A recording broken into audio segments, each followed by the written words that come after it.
Okay guys, so my first order of business with this car is to replace the massive oil leak coming from the high pressure inlet on the turbo. If that'll focus. Yeah, right down in there. And I mean, this thing leaks so bad, it probably leaks a quart every minute. That's how much oil it spews out. So I got a new gasket set for this turbo, and I'm going to take that fitting off and replace the gasket, and hopefully it won't leak from the turbo anymore. And then we can actually drive it around and diagnose the other running issues that it has. So as you can see, it's a very long process getting this bolt out. But we will get there. I also loosened up that bracket bolt there so I can move the line around a little better. Keep it from kinking as I put upward pressure on this. Okay, so I had to loosen up the wastegate actuator rod to make room for the steel. I had the steel line here to rub up against it so it move up and down. And when I did that, I got the inlet off. And as you can probably tell already, let's see, where the hell is it? Yeah, this gasket is absolutely shot. So this looks like it's going to be a pretty simple fix. And now comes the fun part. Time to scrape all that old gasket off the surface so we can get a good seal. So far what I can tell is when they put the turbo back together, they used the original paper gasket and they put silicone all over it, which is bad. So now I got to clean all that up. So if you look closely here, you can kind of see, well, I don't know if you can see it on the camera where the breach is, but right down here, there's like a cut where all of the oil is squirting out. Okay, so about an hour later, I got all the contact surfaces nice and clean, and we are ready to apply the new gasket. Okay, so the new gasket is in place. Now all I gotta do is batten down the hatches, and I'm gonna change the oil because the current oil in here is nasty as hell, and fire it up, make sure it doesn't leak. Alright, the oil line is all hooked back up, and now I'm going to change the oil on it, do a filter change, and we'll fire up, see if she still leaks. If not from there, from anywhere else, and maybe we'll even get to take her for a spin. One thing I did notice when I first started it up was that there were no gauges, no accessories, and nothing. And the fusible link was burnt out for the ground. As you can see, it's this right here, accessory, burnt out. So luckily in my parts car I have a good one that I'll pull out of it, swap in, because I will definitely need to monitor all of my gauges once I'm done doing this. Alright guys, let's see how nasty this oil is. Take that off. Let's see, and try not to spill too much all over myself.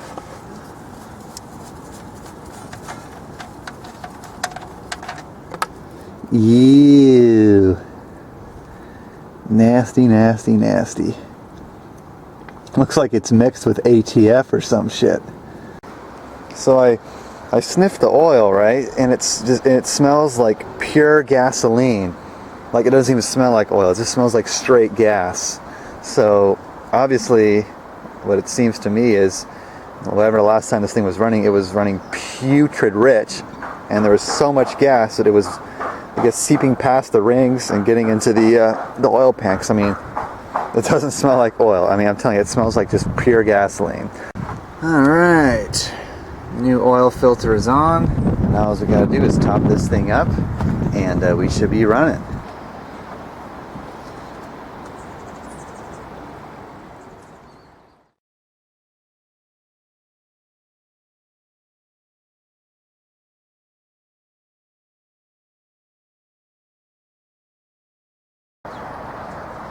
Alright, so what I'm doing today is I'm improving upon the interior of this car. So I have most of the crap removed from the back. I mean, for the most part, the rear section of the interior is pretty trashed. The vinyl is receding on all the panels. Everything's kind of scraped up and scratched, so on and so forth. And the front part of the interior is not that bad, but it's just really dirty and it's not together. I took the seat covers off, and the condition of the seats are decent. There's no tears in this one. There are a few tears in that one, but they're mostly just stained and nasty looking. But way better than those disgusting, dusty, smelly seat covers that were purple and that were on this car. So right now what I'm trying to do is figure out how I'm going to get the center console back together with this Steeda shifter that's on here. And I'm not sure how well that's going to fit with that center section there. I'm getting the boot kind of in place. I might have to cut it with an X-Acto knife to get it in place. But I have a newer center console here from a different turbo car that I'm putting in versus this one. It's all cracked and scarred. So that'll update the look of it a little bit. And I'm also going to be swapping some of the rear interior pieces as well, and probably be deleting the wiper motor, since I don't even have the rear wiper. So, plus this is a race car, not a luxury car as far as I'm concerned. So some of the unnecessary features on this thing will be deleted as time goes on. So I'm going to continue putting this thing together, and I'll show you how I'm going to do it. So first off here, I'm just going to take a razor and just cut this opening for the shifter actuator a little wider so you can slide down farther and fit better.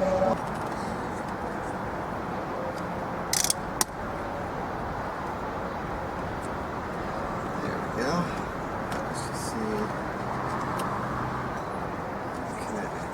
see if that'll stay.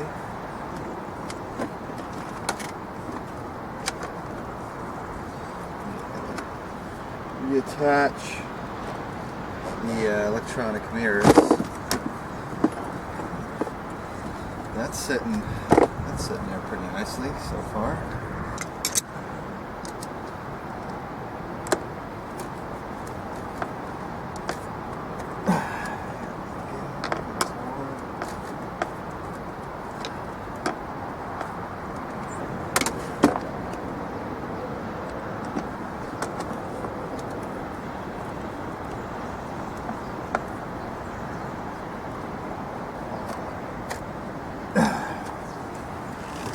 There we go. Oh, shit. Actually, you know what? Fuck all this. Is this going anywhere important?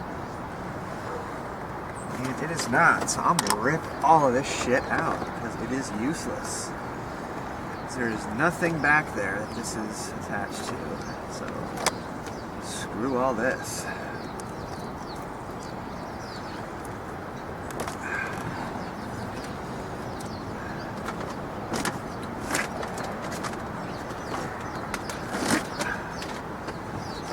Tuck these back in there.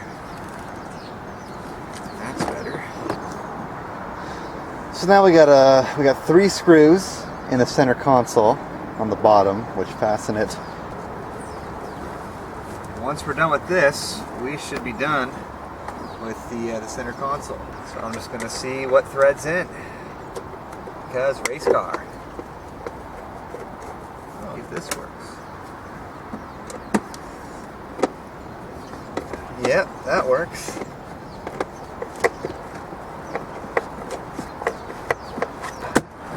And there we go. Can't forget this. Perfect. Now we bring our attention back here. And God, this is a mess. Everything is pretty gross, pretty old, and totally apart. So, I'm going to try to collect as much excess crap as I can. So over here I have a collection of parts that originally came off the car and some slightly better looking parts. We have a spare tire well panel here. It's got some rips, cracks, and we have one here from my donor car that's a little dirty, but it is in really good shape. It's not cracked or torn. We have a, I don't know what you call this, a taillight cowling cover or something. It's all ripped up, wrinkled, nasty. And the other one over here, which is kind of wrinkled but not torn or anything like that. And we have my, what I call the secret compartment panel, which houses the secret compartment, which the vinyl is completely tearing off the fabric, and the cardboard backing is shedding all kinds of nasty dust. We have the new one, which is kind of peeling away, but as you can see, it looks much better. And if you are wondering where all of these parts are coming from, it's coming from this thing, the 280ZX Turbo 1983 that I bought last year, which I was supposed to do an engine swap on, but never worked out, just due to the complexity of things. Alright, so let's put everything back together. Alright, let's start with this. Alright. Then there are two Phillips head screws down here at the bottom. So yeah, they are to the right, down there. Alright, so now I'll put in the rear cowling panel.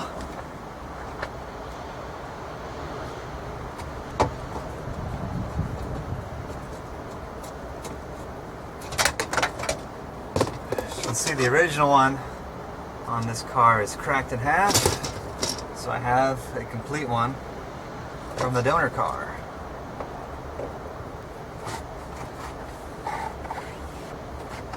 Nice and easy, because this is all also pretty fragile.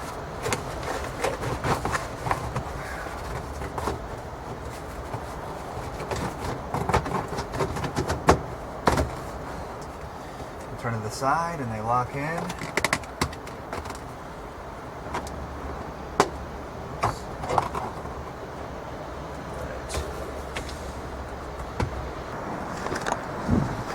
And last but certainly not least, we got the rear spare tire panel. So this slides in right like that. Actually, wait a minute, no, this is the wrong one. There we go, clean one. So, of course, move all this crap out of the way. Slide it in.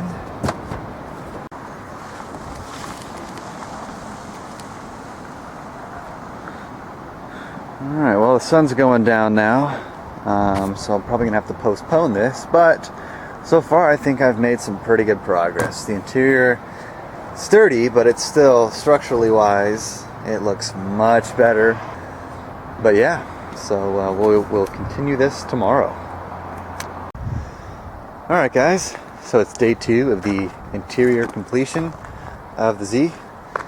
Got a few panels here I got to put back in. We got this panel, ECU cover, and this nice little ashtray, because as you can see, the other one's kind of faded. I also did an extremely legit shift knob install. The Steeda Triax shifter is a different pitch, so the stock knob wouldn't fit. So I just literally hose clamped the stock one on there, which it seems to be holding. It'll be good enough until I get a chance to buy a knob with the right thread. Alright, so I'll start off with the ECU cover. Throw this carpet back in. There we go. We'll just go ahead. Alright. Now we'll get this thing in.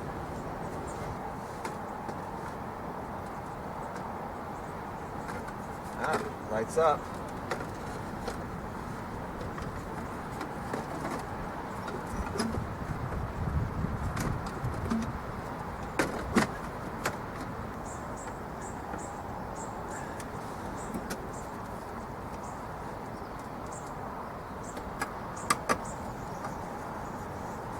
Okay, that is in. And last but not least, the ashtray. Let's see what kind of things we got here. We got probably $5 worth of change. Alright, so now we got our nice new glossy one from the parts car. Let's go ahead and line it up. Slide it right in. Much better. Alright guys, so I haven't even started cleaning this thing yet, and it's already looking much better just by putting some panels on. All complete down here. Seat covers off. Center console's in. Janky shift knob. Newer ashtray. The rear interior, though still dirty, is looking complete. Way less cluttered.